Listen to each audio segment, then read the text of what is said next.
from London, England, where the Queen lives. Recorded live from an underground bunker and packaged into an MP3 with a pretty little picture. Helping bring you the motivation, inspiration, and some other stuff to help kickstart your day. Hoo-yah! This is the Learn, Develop, Live podcast. And this is your host, Chris Jaggs. Join the motivation. Join the motivation.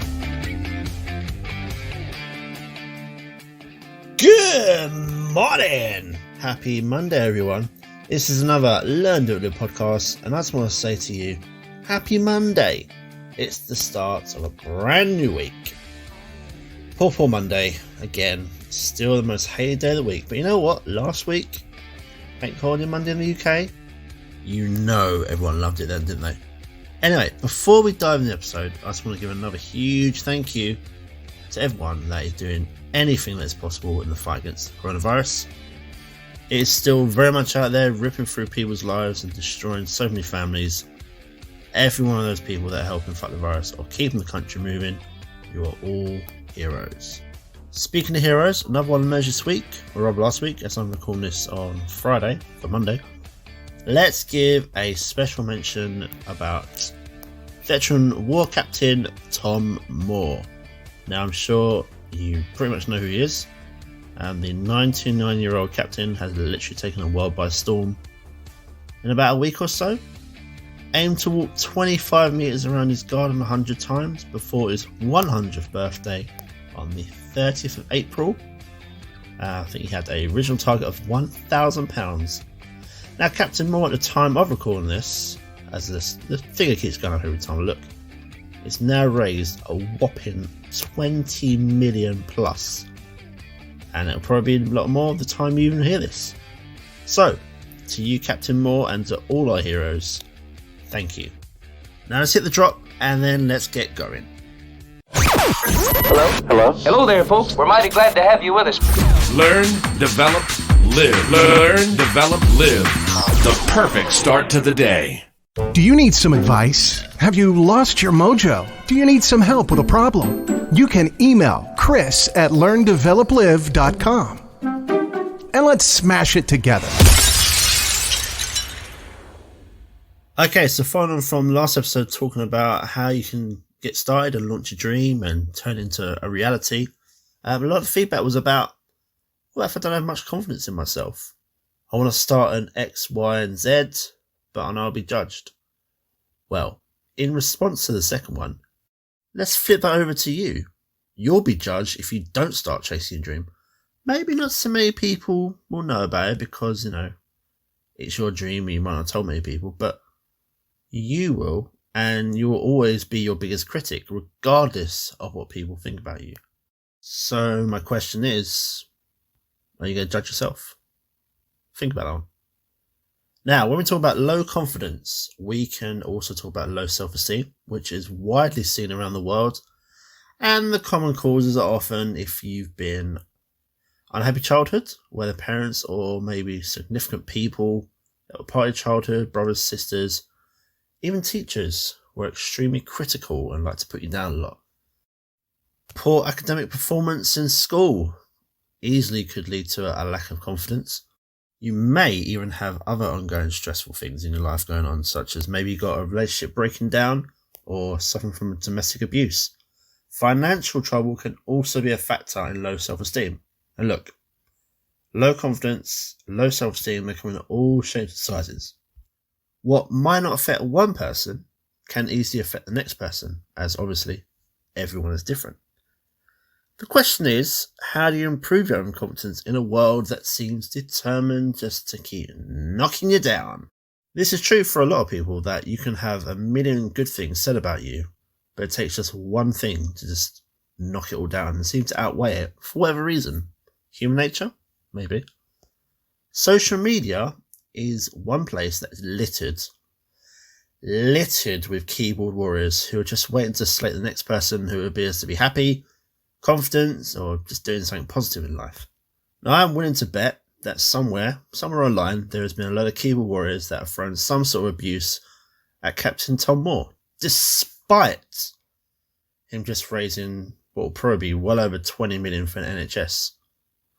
When what have the keyboard warriors done? Nothing. Nothing at all.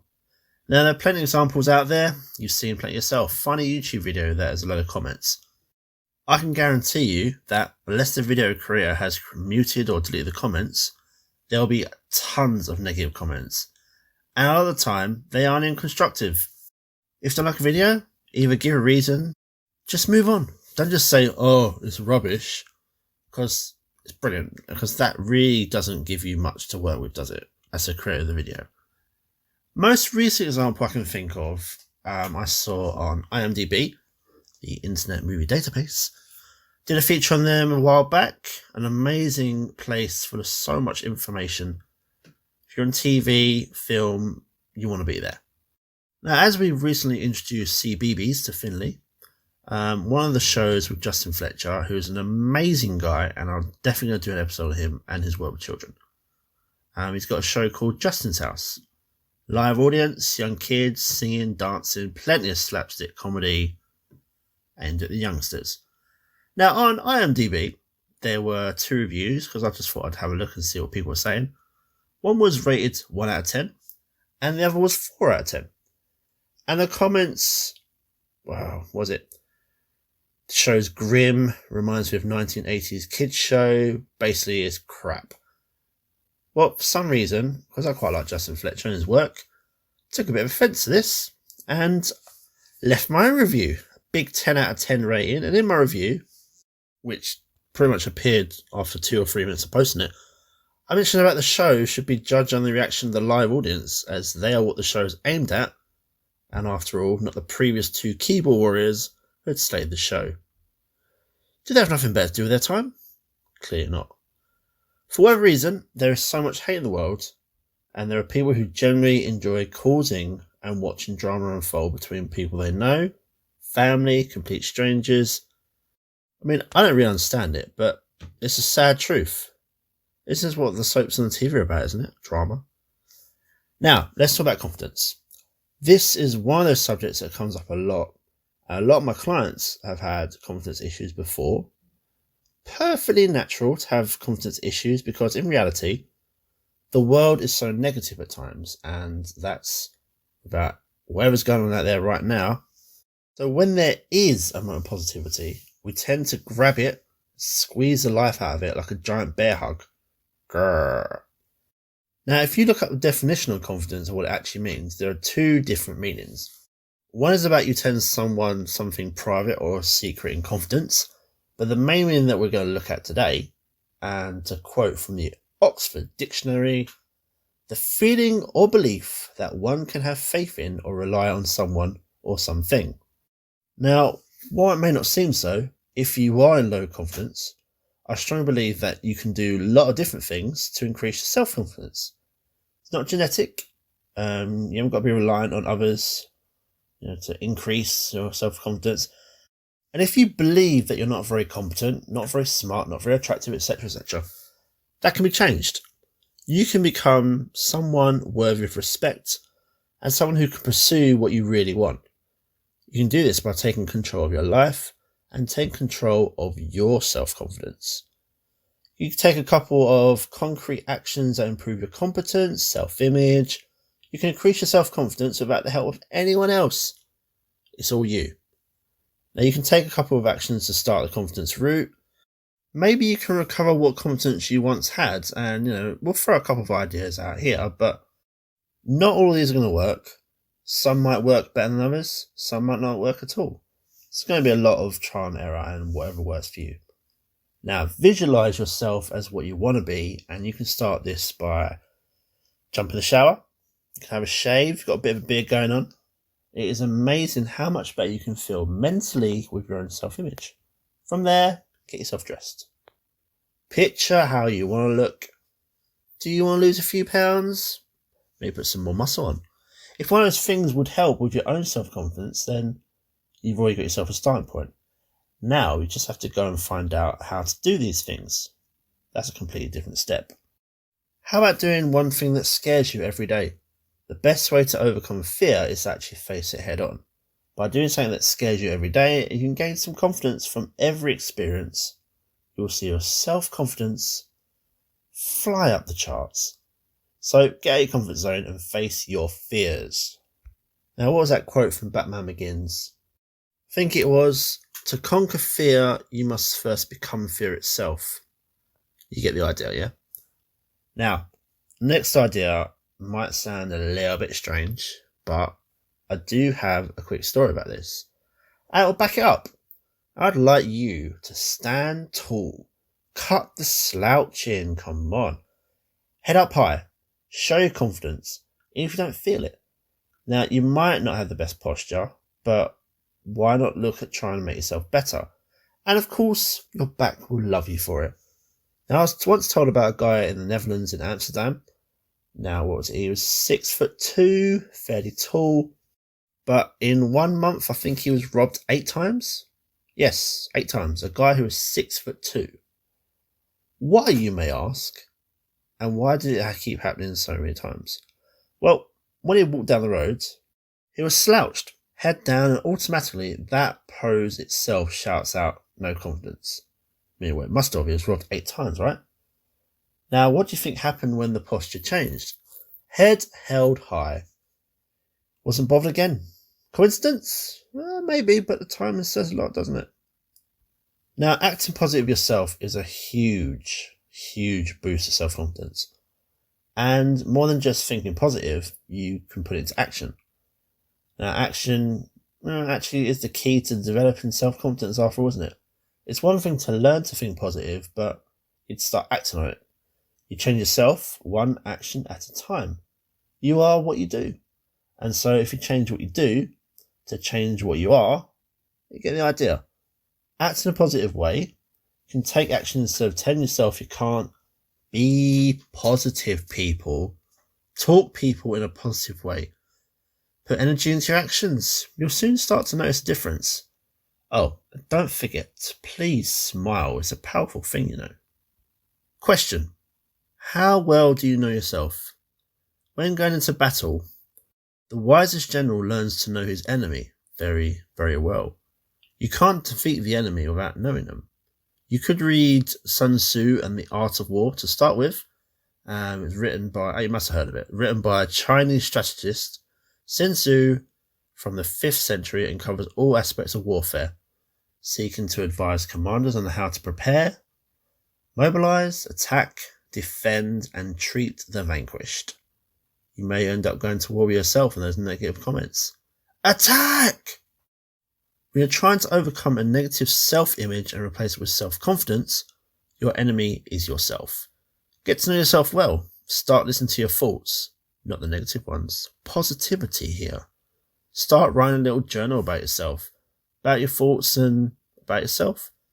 Analyze why you got such negative thoughts about you. Is there a cause? And then think about the good things about yourself. There are good things, you just need to think about them. The things you do well, the things you like. Start thinking about your limitations as well, and whether they're actually real limitations or you just put a block in your head. You have a good chance to dig deep with yourself, and you'll come out eventually with greater self-confidence. You may have heard of a guy called Jiang, and hopefully I've said that right. And he became famous for recording his experience of busting fear. He purposely made crazy requests of people in order to be rejected over 100 days. Now, no, he wasn't bored, but his purpose was to basically desensitize himself to rejection. But he got upset over a rejected business deal with a potential investor, and he wanted to try this and see what happened. Now, busting fear isn't an easy thing to do, but if you want to have fun while building up your self-confidence, powerful way of doing it, bit of a laugh as well. You can learn a lot more about the art of rejection at rejectiontherapy.com. Now, another thing you could try is help someone else. Helping someone else often helps you forget about ourselves, and then we can feel grateful about what we do have. It also feels good when you actually make a difference for someone else. You could be that ray of light that this person has been waiting for, and you can completely change their world. Instead of focusing on your own weaknesses, you could volunteer to mentor, assist or teach another, And again, self-confidence will grow automatically in your process. How about empowering yourself with knowledge?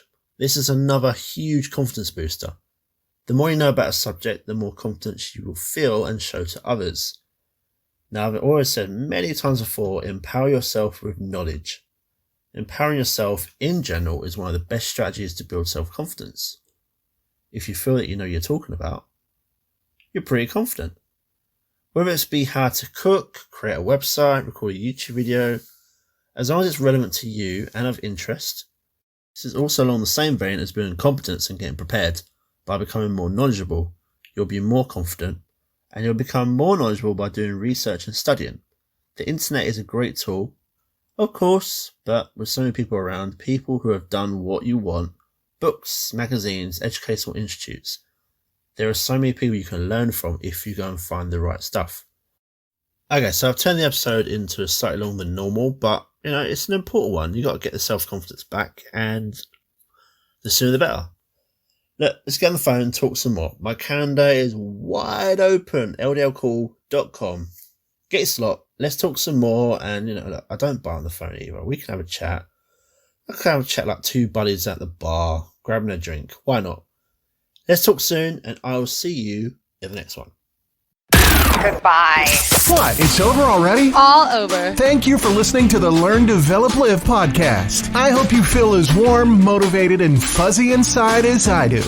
You can connect with Chris at LearnDevelopLive.com or on Facebook, Instagram, or Twitter. I won't say goodbye. I'll just say until we meet again. Until next time, join the motivation. Motivation.